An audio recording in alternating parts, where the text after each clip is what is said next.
Hello， 大家好，又係我 Joyce。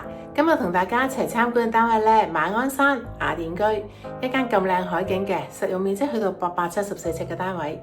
事不宜遲，一齊出發睇睇單位啊！今日同大家一齊參觀嘅單位咧，就馬鞍山新鴻基屋苑雅典居。我哋入到去室內睇睇啦。呢個客飯廳咧，屬於一個傳統開式，左右兩邊分明。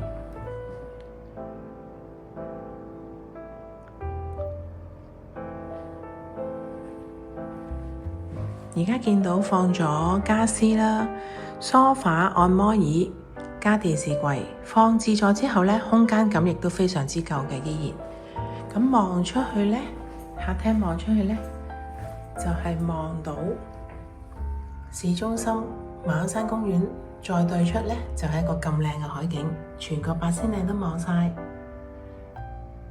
其實今日天氣都陰陰天㗎，而家望出去景觀咧係平常靚景，大約70%左右啦。咁我哋可以再睇返客飯廳嘅佈局啦。放咗個大型梳化之後咧，個空間感依然都好夠。咁我哋首先參觀咗個廚房先。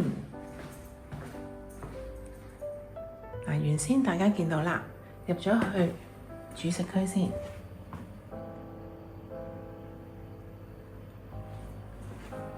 裝修都 keep 得好新淨，台面櫥櫃非常之夠。第一間浴室，呢度做咗企缸。我哋去第一間睡房先。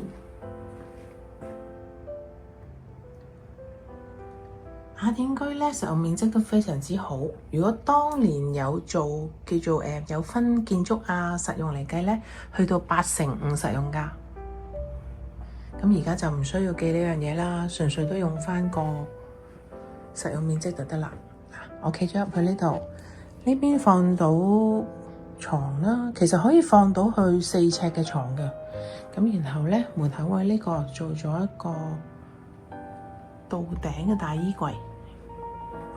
繼續出發，睇埋餘下嘅空間先。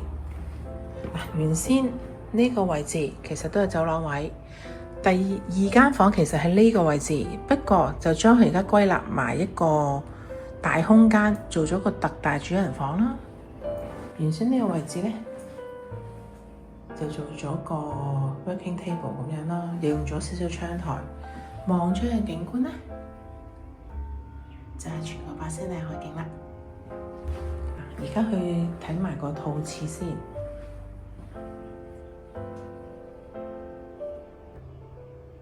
套廁就 keep 住浴缸。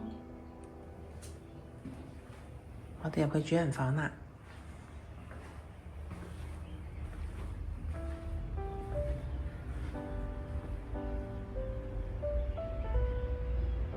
放咗張大嘅雙人床，都可以做到3邊落床嘅效果。